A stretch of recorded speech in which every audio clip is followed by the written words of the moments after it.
We then proceeded at that point into our simulated countdown.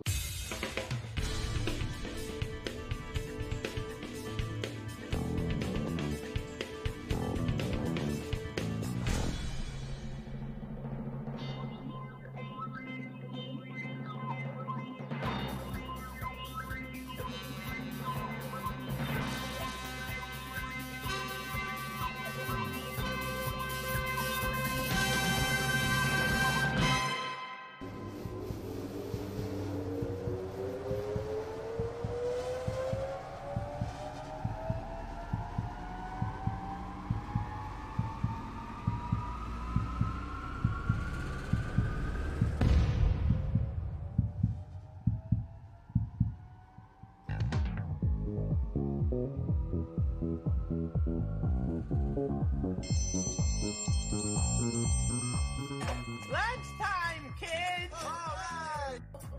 Yum, yum, yum, yum, yum. Hello, friends. It's lunchtime. And we are back on the Lunch Break Show. Hello, everyone. Welcome. I am Josh in the studio here with Zach and Matt. No Anna today, but we do have two guests with us. Former TV celebrities, Brian Glenn and Janelle. Janelle, formerly of Channel 8. How's it going? Now, You're doing what now? I know Brian's big into the radio game, has his hands all over the place, but what are you doing, What Janelle? am I doing now? That is a loaded question. I'm doing a whole lot of them. Is there enough time on the show to answer that question? Yeah. I'm blogging, fashion, fitness, health, lifestyle, empowerment, confidence. I'm also doing YouTube, a little bit of modeling, some jobs here and there, having some fun. Yeah, penning things out a little Yeah. bit. We brought you on the show because a situation came up in our office last week. But you know what? I want to get some feedback from the group here. Nice. So a delivery guy came in, dropping off his wares, and he was creeping on some of the females in the staff. Okay. Staring at them, and apparently the quote was hitting on them hardcore. No, was it staring hardcore? What I was believe it? so, yes. Yeah, that was the direct As you quote. do. Yeah, as you do. As you do. So as a female, since you're the only one who is Yes. a female in the room, how do you handle that? Okay, so I'm fully aware that this man is hitting on me. Yeah, so he walked in. Apparently, he was oogling or ogling, whatever the term is. Wait, Yeah, what? it's tough to say staring is hitting on. You know what I mean? So Yeah, no, 'cause it's technically right, not hitting on, but Sorry, the quote was, I'm going to hear, direct checking me out. He was hardcore checking someone me out. out. Yeah. Okay, so if it's like creepy to the point where we've made eye contact and you're still staring, Yeah. and I've looked away and then I look back and you're still staring, then if I feel uncomfortable, I would maybe say like, hey, can I help you? Yeah. But I also sometimes you take it as a compliment, Yeah. So that's because that's always a hard thing for me, that line to walk. I'm obviously a married man, so I don't walk that line any longer. Of course. But back in my younger days, when you're walking that line of like, hey, I want to approach someone, I want to have a conversation, but it has to start somewhere. And so as you're looking for your like approach in to talk with someone, there is that like weird, creepy stage. And I've always said if a guy is attractive, he's never creepy. If he's unattractive, so true. he's always creepy. Oh, if you're like beautiful and It's you're fine. checking me out, I'm feeling it. Yeah, yeah. There you go. There's your answer to all Yeah. of this. Show's over. Yeah, but if I'm glad someone would say it, actually. You know? Yeah, but if it's me in the back of a Starbucks, like, oh my God, this guy, good Lord. This guy is stalking me. Yeah. And he's reading the name of my cup, too. So Yeah. now he knows my name. Yeah. So, but how would you recommend a guy make that approach? Let's say, let's go back to the example last week. A guy is dropping off whatever he's dropping off. He sees someone in the group of people, and he wants to make a conversation. Staring obviously probably isn't the best approach. Checking them out, which however he was doing that, wasn't the best approach. What would be a good approach to make that initial contact without coming off as being a huge creep? My whole thing is always read my body language and normal social cues. So if he was to say good morning or good afternoon, hello, if I'm engaging in conversation back, that's your cue that it's okay to continue. If I'm like, yeah, hi, or, like, good afternoon to you too, and then I turn and continue back to what I'm doing, Yeah. that's probably a sign that, I'm not super interested. So that's one of my wife's biggest hang, because my wife is gorgeous and was hit on all the time by guys and never knew it. guys would walk in and talk to her, and she's humble. and she would talk to everyone because she's nice and was raised proper to be nice to everyone. And she always said, I never knew guys were hitting on me. There was once when I was trying to hit on her. I went to go hear her, because she invited me to go, her high school sister perform like in Mesquite, Texas at something. And that's really sweet that you're willing to go see her high school sister in like, Mesquite. Yeah, that tells Really you. put in an effort commitment. there. Yeah, I'm into this. I'm not. Yeah, this isn't like a passive thing. She's not making you go to Bruno Mars or anything like that, yeah, right? yeah, no. And so me and like another dude showed up. She invited 2 guys. Both of us wanted to date her. Yeah. And we're both as 2 grown men in our mid-20s at a high school recital for like Western themed sing-along music. That's love. So That is love. awkward. Yeah. But again, she's like, I just thought you guys were both like nice. Like, yeah, we're both nice. We're not going to go to a high school recital. Like, no guy She's does like, I that. thought we were Nice best for a friends. reason, right? Yeah. You're not selfless, is what you're saying. Exactly. Yeah. No, I'm not selfless. And so I tried to convince her. Every time a guy was asking you to do something, because they like you. Like that's why. I want to disagree, but I'm hard pressed to think of a good example. So Yeah. I'm hoping somebody can. But you had a motive. Right. You thought, 100%. I'm being nice to you because I want to Yeah. potentially date you. Yeah. I'm just not. I Well, don't. I feel like I find a lot of my girlfriends, we had this conversation over the weekend. We have this problem because I like to think a bubbly, nice person also. Very much so. So I will engage in conversation for like 10, 15 minutes. With everybody. And a girlfriend will say like, that guy was definitely hitting on you. Yeah. Or they'll ask for my number. And I'm like, I have no excuse right now. So Well, I think that's good conditioning. Personally, I think that's good conditioning for the guy, because if you get absolutely nothing back, what'd you learn? You got a bad game. You got to step it up, right? All right, come correct next time, and then make your intentions known, I guess. that's tough. I guess just put yourself out there, and Yeah. if it doesn't work, Yeah, try again. Yeah, because there's that catch-22. Is if I keep, like, say, if I approach someone, my wife, it took me a year and a half to like get out of the friend zone and for her to realize, oh hey, there's actually a relationship there. It took a long time. But if for her, if she feels like, hey, I've led this guy on, I don't want to feel that way either by being nice, and like a guy would invite her out to a baseball game. She hates outdoors and baseball. Combo. But she was like, oh, I don't want to. I'm trying to be nice, so she would go along. Well, that's 3 hours, and a guy, did all Oh, this in a stuff. guy's mind, it's like she's giving me this is all a of the date. signs. Yeah, so for me, like, she invited me to a Journey concert. And so I went out, I washed the truck, put on a clean shirt. I was ready to Took go. a shower, the whole bit. Yeah, the whole bit. It's Journey. Yeah, it's Journey, of course. You get Yeah. decked out. I get there, and then she has like her other 2 girlfriends, and I'm like driving all of them to the concert. so you're just like She's the like, driver. bye. Yeah, I'm no. She went, but I was like the chauffeur. Right. Essentially, is what it came down to. But again, like those mixed signals, I'm like, hey, you invited me to a show. I'm thinking that So I it's feel a like date. a lot of the blame sometimes goes on guys. So maybe girls, we need to take accountability and also note that be aware of our actions back. Because Yeah. I probably do the same thing and don't even realize And it. at no point she was specific. Can you drive me and my 2 friends to the concert? No. You thought it was a one-on-one. Well, yeah, you invite me to a show. I assume it's we've been talking a lot back and forth. Because I'm if- spitting some game. Because if I I knew figured, that, hey, if there are 2 other girls, I'm probably not taking a shower.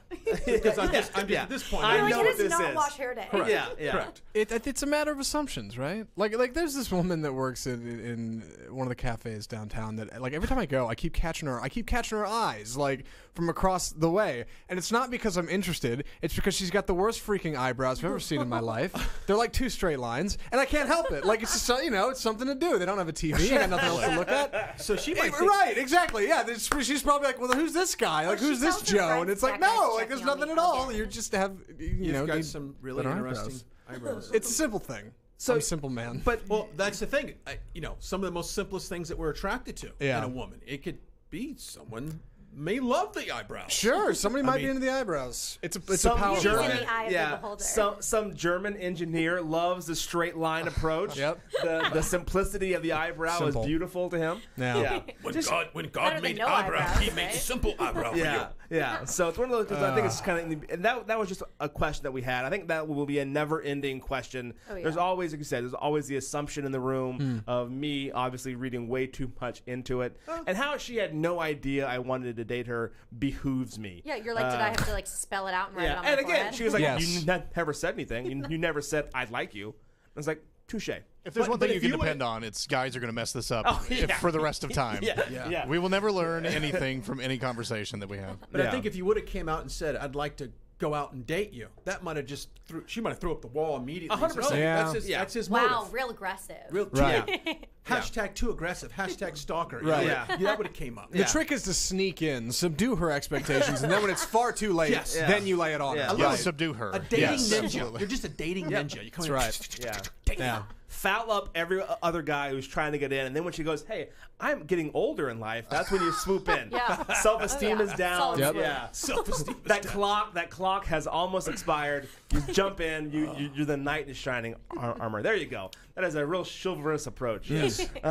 Brian, Janelle, thank you so much Thank for you. joining the show. you for having us. You I hope guys- they've learned something. I'm Yeah. not quite I sure. learned something. Yeah, I learned I need to Eyebrows, watch got it. what I'm doing back. Yeah. Yeah. Yeah, again, it's one of those deals. And I've learned I've got to go downtown. There's a very interesting woman working in a diner. Check it Yeah. out. So I got to check it out.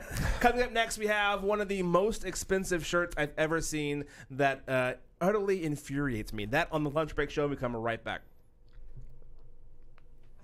Coming up next, we have one of the most expensive shirts I've ever seen that utterly infuriates me. That.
And we are back on the lunch break show. Again, I am Josh. And I apologize, the comments were blowing up with what horrible advice we just gave everyone. And I to think be it was fair- great. Yeah, to be fair, it was bad advice. Real quick shout out in those comments. First time I actually got Christine to tune into the show. Hey! I should say she did on her own. I didn't really do anything, but I like out of all of the advice I've given to everybody who's been on this, not to have your significant others watch. Finally, I am on the chopping block with you. So Yeah. thank you. Get ready. Shout out to you, Christine. Love you, babe. Which, by the way, was one of the ones who said horrible advice. Horrible advice. Yeah, the horrible worst. advice. Yeah, The no, worst. don't. We need a disclaimer in front of the show. Following that vein of just horrible things that are happening online. Yes. I saw this article about this shirt. This shirt is a $1,290 shirt, which is high. Is high for any T-shirt. That sounds like a nice shirt. Yeah. I just realized Amanda's got a background in fashion. We should have pulled her in for this. Hopefully she's got some good Well, she can comments. comment on that. Yeah. She knows. Yeah, so this is our very first attempt at a fashion segment here on the Lunch Break Show. Fingers crossed. The shirt to me is bizarre. And it's bizarre because to spend $1,200, roughly $1,300 on a shirt, I would expect it to stop bullets from penetrating my body. Hey, Amanda's joining the Amanda's show. on the show. Amanda, welcome. boy. Please come sit, relax. So this shirt is not that. It is just basically, if you can put a slide up here online. Yes. it is just a T-shirt with a button-down polo shirt sewn into the shoulders in front of it. Now, Josh, you are not a purveyor of fashion. I am not. Now, Amanda is. Yes. So she can give this a little bit more clout than you would have. There's a little bit more going on here. It's not quite a V-neck. It's a wide top. You got thick shoulders, light blue, plaid. Amanda, am I missing anything here? I mean, it's probably a conceptual piece. Okay. The idea. Yeah. Okay, so fashion can be art. You were saying. So you're wearing a piece of art around. Do you know who designed this? I off the top of my head, I don't know. Matt, you have a story over there pulled up? I can pull it up for you momentarily. Yeah, so, I mean, fashion has two sections. You'll have, like, wearable things, and then you'll have really highly conceptual stuff, sort of like Alexander McQueen. You'll have, like, Victor and Rolf, John Galliano, and they'll do stuff on their runway that isn't wearable on purpose. It's an idea it's like an idea or a theme or telling a story. Right. And then from that, they'll usually make a wearable collection. But then you'll have people who are obscenely wealthy who can afford to wear the conceptual pieces that are really expensive. Right. And I've seen some of the Alexander McQueen stuff, Yes. and it's beautiful. Yeah. Again, it's not everyday, wear around, to Kmart or anything. Yeah. But it's beautiful attire, and I Yeah. get that how fashion and art tie in hand in hand. Yeah, this one... This one not so But much. that's the thing, is that when I went to school, that is the line you have to draw and figure out as a designer, is what is interesting and new and fresh, which was a word that was constantly used, Sure. but is conceptual. Like, everybody wants to be like Alexander McQueen was. I mean, he was brilliant and it was interesting, but it was always beautiful. And so then you have something like this, which is obviously just conceptual and isn't beautiful. And I mean, maybe that's the designer's goal, because some designers want to make things not beautiful. Maybe it's a social commentary or something like that. I mean, I'm not reading this one as that. Like, there's no message here that I can think of. Well, except for, like, I'm playing basketball. Perfect. I have a T-shirt on. Oh, Yeah. I have to go to a business meeting. No problem. Button down. Perfect. Real quick, let me butcher everything that is tier of fashion to break this down into three simple categories. All right, Okay. we have clothing like us pedestrians wear, right? We have things that musicians and celebrities will wear, things that the paparazzi will take photos of. You're like, those are pretty ridiculous, but sure, why not? Yeah, and then you have stuff that's like runway photos that like your grandma likes on Facebook because they're just absurd, like conceptual fashion. Where does this land? Probably pretty absurd. Yeah. I mean, the way that guy's wearing it right now is just kind of like a photo, but I mean, I could see that on a runway on a model Right. who looks miserable. Because that's where I imagine it. Yes, is a model who I looks like they mean- haven't eaten in 3 weeks. Like that's miserable. Like Okay, you you said. need to calm yourself down. All right. All right. All right. Excuse me. My body shaming. You're right. Yeah. Yeah. You know, one of the things that I think would work for this attire, like, I get the T-shirt button-down polo thing. I think it needs to be a button-down T-shirt that you can, like, snap in the collar like a dickie, and then you have something. It's not worth $1,300, but you have something. Yeah, but that's actually useful, and Yeah. I don't think the idea here is use. It's a I statement, think right? it's like trying to do a message. I mean, that's the thing, is that whether something is successful or not in fashion can also be attributed to whether or not the message is read. And I mean, that's just art in general. Yeah. So, I don't see anything from this in particular. Like, I know that when I was in school, a girl did a final collection out of like thousands of children's clothes that she had found, and she made a woman's like ball gown out of like these tiny little dresses. And so there was just tons and tons of children's clothes, but it became like a ball gown, and the commentary was on like women and infantilization of women and things like that. So there was a message there, even if it looked kind of weird or hodgepodge. But this is just kind of like, I'm just gonna have 2 shirts on. Yeah. I don't see the bigger, but I've never been accused of being a art snob. I mean, it's so. a statement, right, on society. But what Yeah. statement? Can I? Please, do you mind if I take a swing at whoa, this? hold on a second. I got an interpretation. Calm down. Let me, please. Yes. Here's this.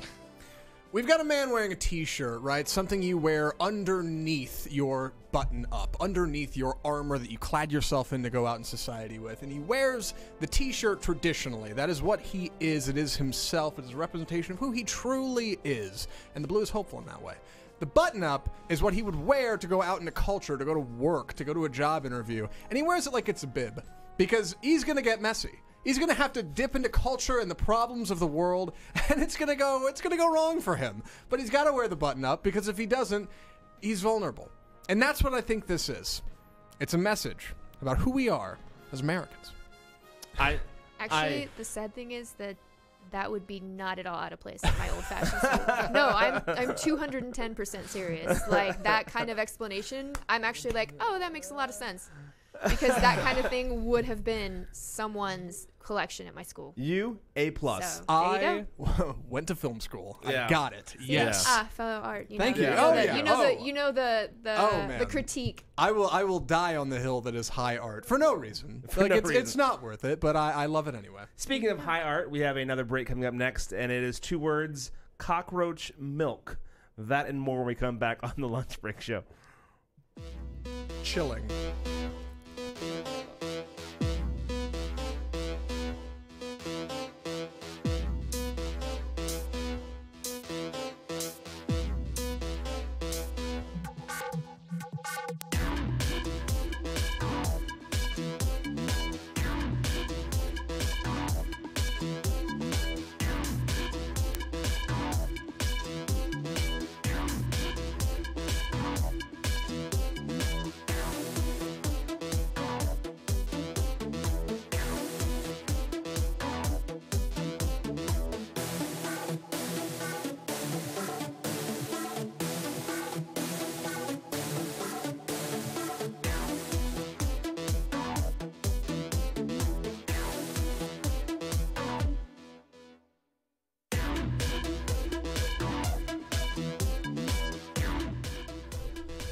Welcome back to the show. And I know you heard that tease before. 2 words: cockroach milk. You know, it seems to me like the health food industry is always grasping at an alternative to the horrible cow's milk. It's a bummer because it feels like sensationalism, doesn't it? It feels like being extreme just for the sake of getting a click, but like people will actually drink the stuff. That's what scares me. So this is called the Lunch Break Show, so I don't want to gross anyone out if they're trying to have lunch. No. But apparently cow's milk has a lot of gross stuff in it. Right. That I was blissfully unaware of when I was young and loved 2%. And even vitamin D milk, like whatever it is. Whole milk I can't never get into. That's a little bit too thick. But the 2% and the vitamin D was some good stuff growing up. I mean, that's what milk being like pasteurized is, right? That's like the purifying kind of process. Right. Yeah. So, but either way, there's some things in milk that I've learned about that are utterly disgusting. And I have a harder time now drinking it knowing that fact. And I wish I didn't know, because milk back in the day was delicious. I don't know what's in it exactly, but you know, now that you say that, I don't want to know. Yeah, let's keep it clean for the lunch break, folks. Yeah. People eat lunch out there. There's almond milk, there's cashew milk, there's soy milk, and now they have a new phenomenal alternative for healthy milk, which is cockroach milk.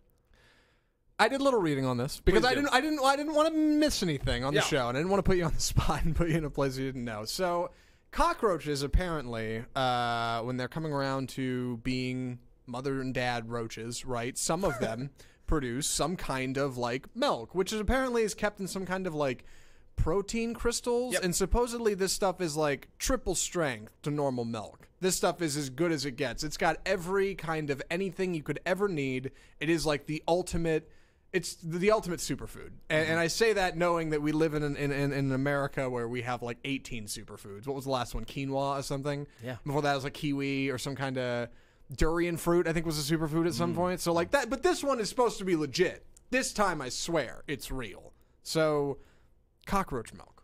So here's my issue with this. Please. Is the Your one issue with this. Yeah, one issue. Yeah, I'm fine with it being cockroaches. I'm fine with that. The beef with cow's milk, again, another pun, is you have like a slide whistle or something?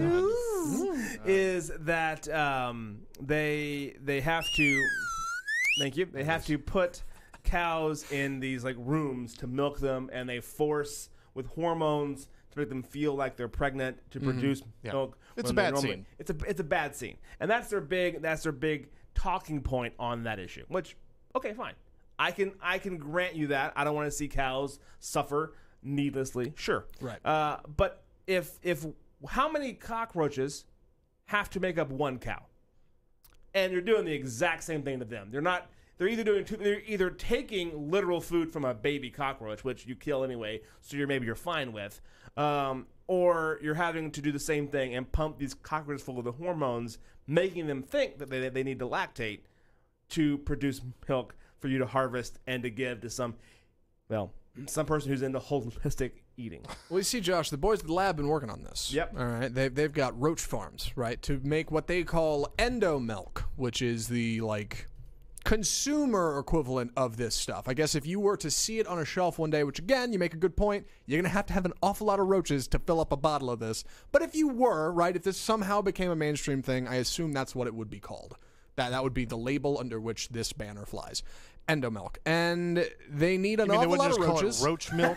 They need That doesn't sound appetizing roaches to you? at a certain point in their life. You're right. They have to hormones or whatever. So like it's a very fine thing. And you're right. You need a lot of roaches to make this happen. But supposedly, because the stuff is so efficient in its delivery of vitamins and minerals and 11 herbs and spices, you don't have to get a lot of it. You can drink like this much, and it's the equivalent of drinking like a big thing. But we're Americans. When was the last time we go, you know what? Moderation is the key for this. I'm going to be honest. If I have to see some kind of animal put through its paces to produce something for me, and I got cows or roaches on the table, I'm going for the It's about roaches time here. roaches stepped up. That's right. I wholeheartedly. So obviously, no, I'm kidding. I don't want anything to happen, anything ever. But I don't think I could drink it, man. I really don't. Like, out of all the things There's no we've done in my time doing radio stuff, even on this show with the hot ramen, like I can eat some gross stuff for entertainment, but like this one's a stretch. Yeah. I don't know. Even if it came like milk, even if it was in a thing and it didn't have a single picture of a roach on it, and it's like, look, it looks just like milk and textures just like milk. Like, even then, I don't know if I could drink it. Like, it. Oh, God. I feel better knowing that they're not just pulping roaches and squeezing milk out of them somehow. But I don't think there's any mental leap that I could take to make me get. I don't even like regular milk, so I can't imagine how I would say, oh man, if regular milk isn't doing it for me, I can't wait to get this roach stuff that's that they're producing in crystals. I don't. No, thank you. Okay, here's my thing. One, like, we seriously haven't figured out like a cure for cancer yet, but we got this, like, roach milk. That's where we're at. And and other two, people working on things. if we can do like lab grown meat, we can't be far off from lab grown roach milk, right? Problem solved. Just make that stuff in a test tube, like game over. If we're doing lab grown anything, it's going to be cow's milk. Right. We've already acknowledged that as a brand. But this stuff's better for you. Yeah, no. I mean, if it was, I'm telling you, if this was made in a lab and didn't have any roach involvement, I'd be in like Flynn. Beautiful. Let's do it. I'll buy it by the gallon. But if it's coming out of a bug, man, like I don't know if I could get over that mentally. That's a struggle for me. I would try it. I'd have no Would problem. you? Yeah, I've tried weird things. I had duck embryo. That is pretty weird. Yeah. No, that's fair. And it was delicious, by the way. Yeah. So, sorry. Yeah, that's one of the deals. Like, I would try it. How many roaches have you stepped on in your life? Tons. You get rid of them. They're Yeah. bad. They're the thing you don't want. Yeah. Meanwhile, ducks, they float. They're around. They're cool. Like, I don't know. They're not quite as, like, gross. And I know duck embryos are obviously no exception here, but, like, roaches are inherently just not a good thing. Yeah. Right? That's true. Yeah, it would be hard to swallow that pill. But one of those deals, I'm just curious to see what the next craze is. And I think people who are into health will try and do anything. I think this is like some big like practical joke that people are playing on just the health food industry as a whole. I Let's push that What boundary. could they eat? What will they eat next? No, Yeah. I felt that way about the fecal transfers, and like that God. that was a real thing. So Yes. for what it's worth, We're whatever. going to take a quick break. When we come back, we have a hot take on the Roseanne Barr cancellation situation here on the Lunch Break Show. We look forward to hearing your feedback. Coming up next.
I love that song, by the way. That should be Heartbreak. our next bed. It's such a great sax hook, isn't it? Yeah. Like just oh man. We should probably work out how to fade that. Yeah. Maybe Yeah, next I time. mean, Give us a little to bit be of a fair, there bed. was a fade in there. It was just like 0.3 seconds or Right. something Yeah, to no, that's hard fair. stop. So Hey. I apologize. We're I'll keep not it rolling the next time. We are trained professionals. Everything we do is on purpose. Roseanne Barr. So we all have heard by now. It was on every single social media, TV channel, platform, newspaper, whatever it is. She is no longer a part of the Roseanne Barr show with ABC. ABC has dropped the show from its season 2 Right. of the Roseanne Barr show. Right. It had already been approved for a second season, and then they immediately canceled The that. show is just called Roseanne. Yes, it had been approved yeah, for the sorry. second season, like just a few days into the first episode coming out, and it got like crazy ratings, and everybody saw it, and so they approved it for season 2.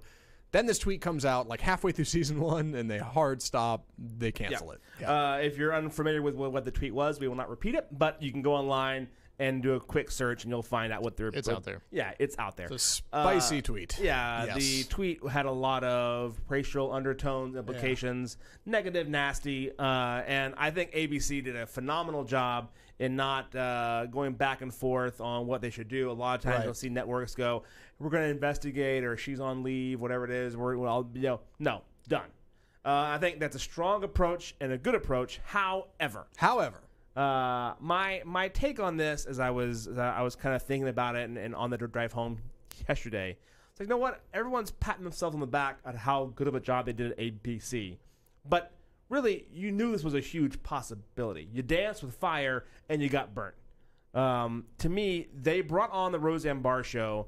A lot of commentators are saying after President Trump came in office as a way to get his base to watch ABC. Yeah. There's a lot of evidence to kind of back that up. They assume that the Roseanne show would attract similar things as people who liked Donald J. Which maybe J. I'm Trump. misremembering, but I don't remember Roseanne being a far right, No. in politically leaning. At least back in the day. Maybe I don't remember all that well because I was younger, but this seems relatively recent for her. I felt like she was relatively liberal back in the day, and then maybe like I was wrong on the that. I show don't went off the air, and then 25 years happened, and now It's not that way. I don't think she still would say she's conservative. I think she likes Trump, but from her other political leanings, like everyone else, it's a mixed bag of right and left. Yeah. She kind of swings different ways on different things. I think she's always been a little bit out there. Yeah. She's always been a lot of a loose cannon, just from the things that she would do prior. Yeah. And so my issue is that ABC knew this. And they said, let's roll the dice on this because it could mean a lot of ad dollars for us. And then when this backfired, they tried to pretend like, we're the victim and she's gone and that's not who we are. But that is part of who you were when you brought her on. She's never been shy about saying things that are inflammatory. She crossed the line for sure. And I think losing her show is 100% the right answer. Yeah. But to me, you can't play the card of like, we're so shocked. That's not who we are as a brand. But it is. Yeah. That is, you sought her out because you thought this girl will attract a base of people, and the base of people are going to be okay with this sort of humor, this sort of mentality, and this sort of joke. And then she took that joke a couple jumps too far, and you went, well, how did this happen? Yeah. Well, again, that goes back to me like you danced with fire and you got burnt, and I don't really feel sorry for you at all. Right. My response to that is I struggle to see how ABC got burnt, because they brought this show back. 1 billion people went and watched it. They got crazy ratings. They made a boatload of money. A ton of people went and liked their Facebook page and followed their stuff. And then when Roseanne inevitably didn't really go the way they thought she would, like you said, they canceled the show. And my argument is ABC is owned by Disney. Disney runs the world. Like, Disney owns Marvel and Star Wars. They stand to lose pretty much nothing from this. So all they got was a bunch of people watching their show and press. So I don't understand how they lost anything. Like, what did they lose? No, I don't think they lost. Right. I'm sorry. When I said they got burnt, I meant like they felt like they were betrayed by Roseanne, and that's why they had to cut ties with her. Yeah, no, I think that sense of like, we're so shocked and surprised. And again, I think it was a win-win for them. You bring her on when she inevitably does do something bad. You get to fire her from the network, and go, well, we'll do the right thing here. Yeah. But my whole thing is I don't think that you deserve this badge. I don't think we should break our arms patting you on the back.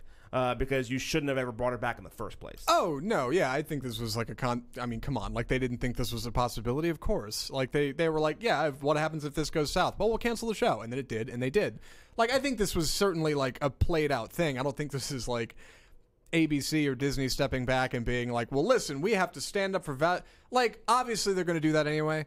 It's owned by Disney. But, like, this was not some kind of like grandstanding effort. Like, this was something to them that was like concentrated, and they understood what they were doing. Oh, they were ready. I'm sure they were ready to cancel it. You know, at a moment's notice. Yeah, they were like looking for a reason to cancel it. Megan on Facebook saying they wanted her to be the exact right amount of trashy and offensive, but she could not be contained. I think that's fair. Yeah. It's fair to point out. But I think they probably, it didn't take them long at all to say the show is canceled. And you know, I guess if you want to say that's good, but to me that reads like they were ready to cancel it. It's just give me a reason. Right. Christine pointed out in the comments, viewership went down by half throughout the season. I don't know about half, but I had heard similar numbers as well. It had a really big premiere, and then it started to dwindle because people either didn't like it or the nostalgia factor wore off. I don't know, but either way, this could very arguably be a first in, first out kind of situation. They were like, well, this star burned bright and hot.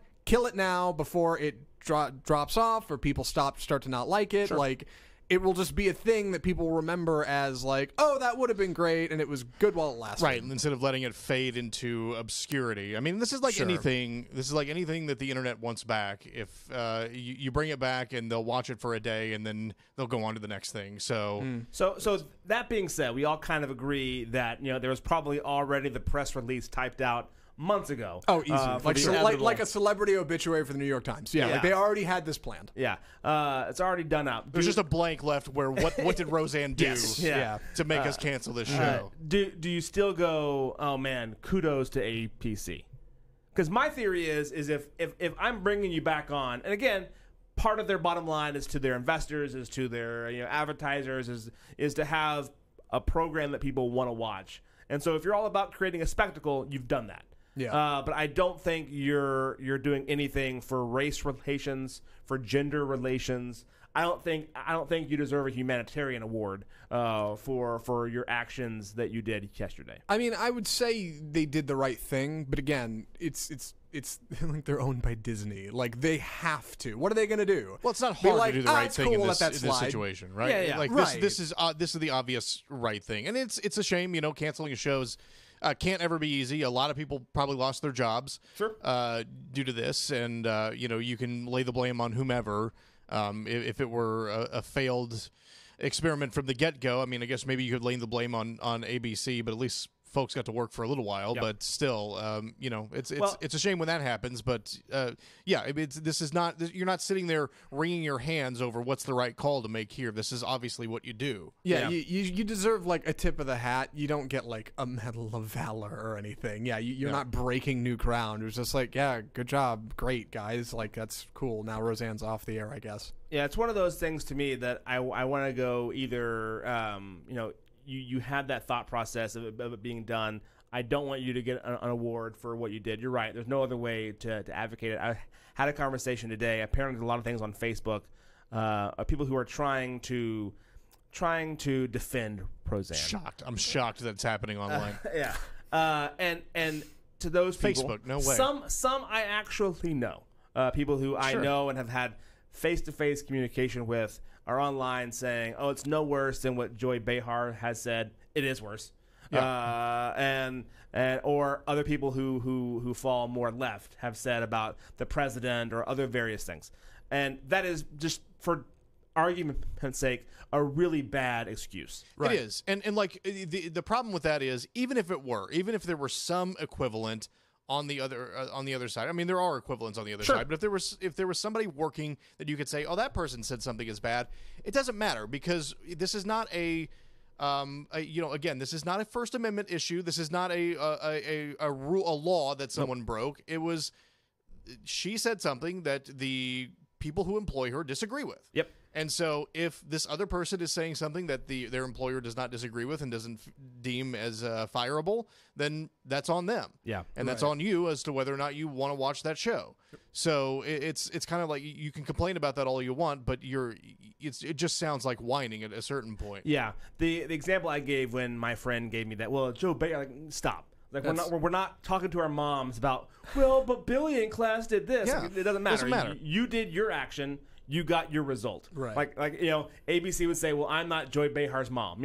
It's one of those kind of deals that's one of those concepts. And then another argument that I heard people talking about is, oh, this show's not done. It's going to get picked up by another network because ABC didn't own the show. They owned the distributing rights. Yeah. Who's going to pick this show? I couldn't think of a network that would want to take on this. I struggle to think of one. Maybe like TLC. I'm thinking like Ion. Ion, or even like Spike, like one of those like that do really weird shows. It's just bad press. But you're picking up a lot of heat by picking that back up, which is unfortunate. Because again, like for everybody that worked on that show, like it's a bummer. But yeah, people are quick to engage in like whataboutism about it. Like, well, what about what that person said, and what about what's like that's not necessarily a valid point of argument. But I get why people do it. I guess I don't know. Either way. So I would love your feedback on this. Take a quick break. When we come back, we have online dating may be bad for your mental health.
We are back on the show. I want to point out a comment we have here that said, hey, Roseanne could go to the NRA channel. They have one on cable. That would actually maybe be a good fit. They do. Yeah. The NRA has a TV channel on cable. Hey, if anyone is okay with taking heat, the NRA would love a good distraction from other conversations they're having to hear right now. I would be really curious if they were, because they started out as NRA TV, where they were just, they were talking about gun rights, but they have expanded into more and more different areas. I'm wondering if one day they'll ever just try to be a regular, put on programming that doesn't have anything to do with guns. I don't know. Maybe it's fascinating to watch. I've never tuned in, but I've heard of it before, and I've heard they've got some wild program like dating shows and stuff. And I think what they should do on the NRA, because they have shows on like the military channel and history, they're all about like guns, and like sharpshooting, the history of guns.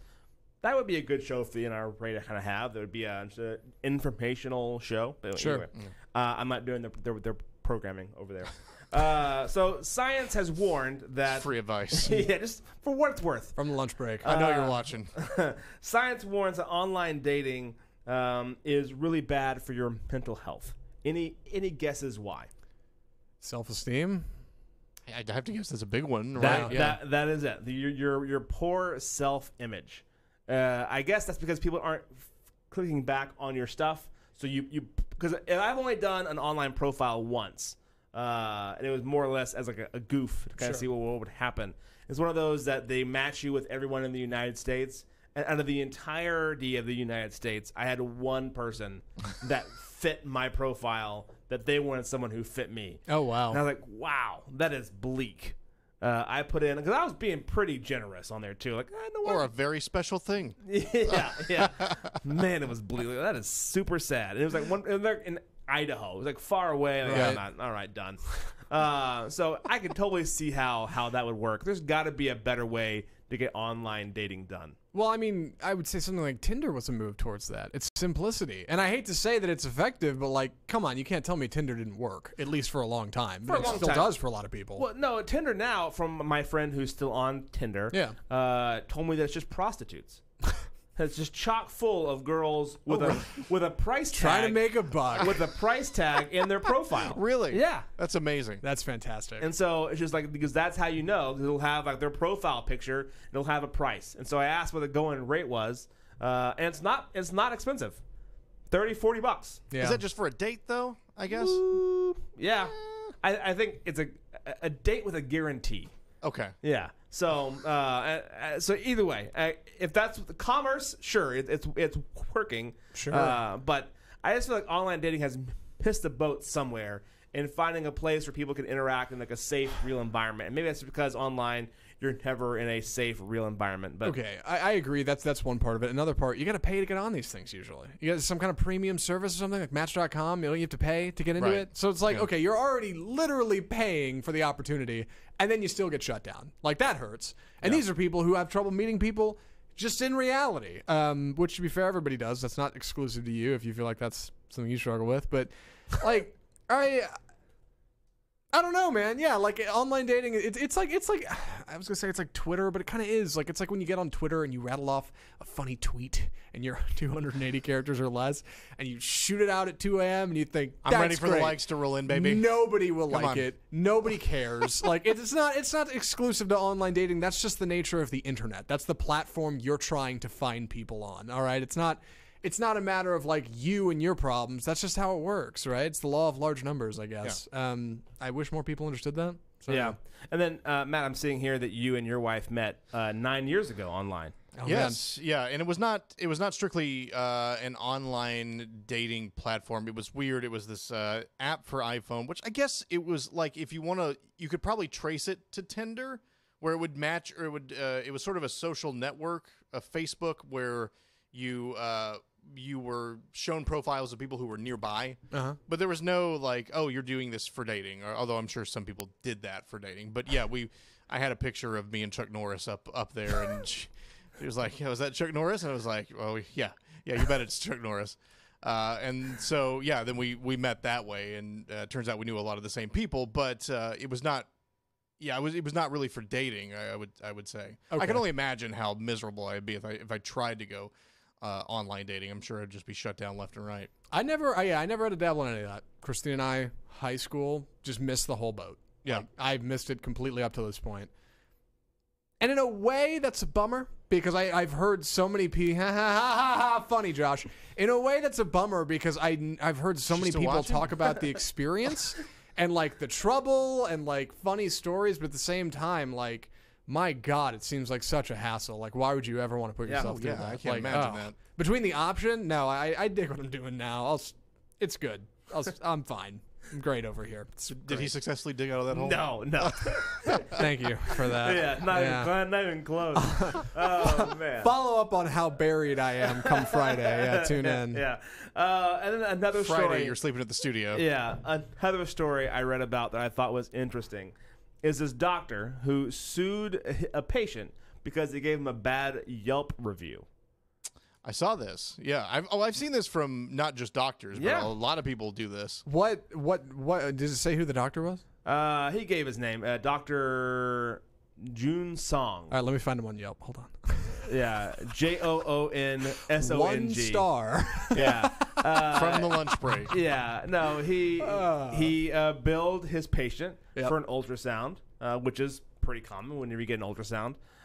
She was trying to battle the charges, and she gave him a bad review over the bill. And because it was a false bad review, it wasn't anything that he did wrong, it was just a price of his product. He said that's unfair, and because you gave me a bad review, that hurts my business. Now I've lost out on potential clients who would have come to me had you given no review at all. Therefore, you have slandered me, and slander is a real thing that you can sue for. And he sued for, I'm looking here, was it $20,000? No, $1 million. Sued for $1 million. $1 million. All right. Do we all think Yelp is a bad thing for society or a good thing? I don't think it works at all. I mean, I know some people swear by it, but I don't. I've gotten to the point where I don't trust anything that's on Yelp. I'm a little bit on the fence. On the one hand, like, I think Yelp is ridiculous. I don't use it. I don't consider Yelp ratings at all. Like, I really don't care. On the other hand, like, it just seems inevitable, doesn't it? It seems inevitable that somebody would come along and think, I can make money off of having people report what they think about other people on the internet. It's a layup. Sure. And especially about businesses, because it's like crowdsourcing hate. It's like, I don't like this and you don't like this, and let's come together and say we don't like it and make other people not like it too by going there or having a bad experience when they get to a restaurant or whatever. They'll see our 2 stars and they'll go to the restaurant and think, man, those 2 stars are totally correct. I'll give it 2 stars too. But at the same time, like, I don't know. Isn't this just the natural evolution of things that we would all come together to dislike things like in a group? Yelp in itself is a good concept. It's a way of keeping everyone honest. I can go and I can tell you what I honestly thought. And if you were forced to do a Yelp review after every time you went out to eat or went to an establishment, I think it would be better. But odds are you only take the trouble to go online to say something when you're mad. Right. And so it doesn't do anybody any good, really, because either someone's having to beg for you to give a Yelp review for 50% off or 10% off, whatever it is, or a free appetizer, or you're hacked off because your server took too long to come back, or whatever it is, or the maitre d' was rude to you, or whatever happened. And that's why you go online. So I've always had to say you can't really trust a Yelp review because they're only commenting when they're mad. I kind of feel like, I don't know if this happens or not, but I feel like Yelp reviews should expire at some point. Yeah. Like after a year. If you gave somebody a 1-star review, a year later, that should expire and not count towards their record. I agree with because who knows? 100 things could have changed between now and then. And maybe if you go back, it's still bad. But it's like there are worse things in life than having a bad experience at a restaurant. So if I don't think these 1- and 2-star reviews should be held up as like the gold standard of, well, if it got a 1-star review, I'm never going there ever again. Yeah. I think, it could have been that person. It could have been a certain employee or a manager or something like that has changed by now, and give it another shot. So I think that stuff should go away at some point. I think a year is even too long. Even like You have 60 days. Well, okay. I was going to say 6 months, but Ooh, okay. 60 days. I don't know, man. If I got like knocked down, drag out food poisoning from a joint, and like 2 months later that review expired, I'd be pretty upset. I'd be like, come on. I've gotten food poisoning 2 times from Chili's, and I go Baby back ribs, Chili's? No. I had the old timer with cheese 2 times, but again, I have been back since. Phenomenal. Yeah. It's one of those deals is that I know, hey, I'm gonna dance with the devil and see what happens. Right. But Chili's has totally rebranded themselves, by the way, and actually has some pretty decent food. I went back in. I went back in like last week. Even my wife was like, "This is really good," and we had one by our house for the longest time and never went there. But they did this whole like rebrand thing. What? I thought was kind of crazy. But Sidebar. Yeah. Real talk. What goes on the old timer? old timer. Yeah. Cheese, patty, lettuce, tomato, mustard, mayonnaise. How you want to do it? Just a basic old timer burger. Sure. Phenomenal. Anyway, sorry. Sidebar over. I think for me, Yelp is one of those things like people like us, we don't care. Like, and we understand what Yelp is and what it has become since like its inception.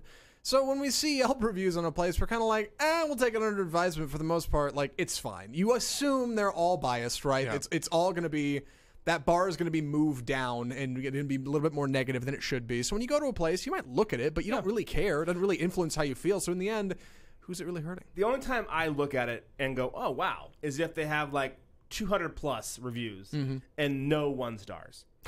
That's impressive.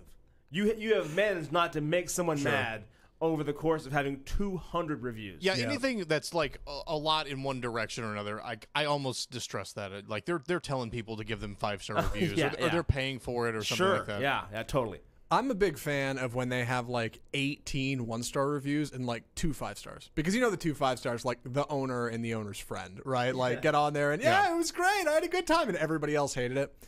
I don't think it moves the needle that much as far as the business's actual like business goes. And if it does, like if you genuinely have like crunched the numbers and Yelp is ruining you, you got bigger problems than just Yelp. Like clearly, like there's a reason people are getting online and bashing you that much in mass. So I don't know. Megan on Facebook says this is the only time Chili's has ever been called phenomenal. I disagree with that.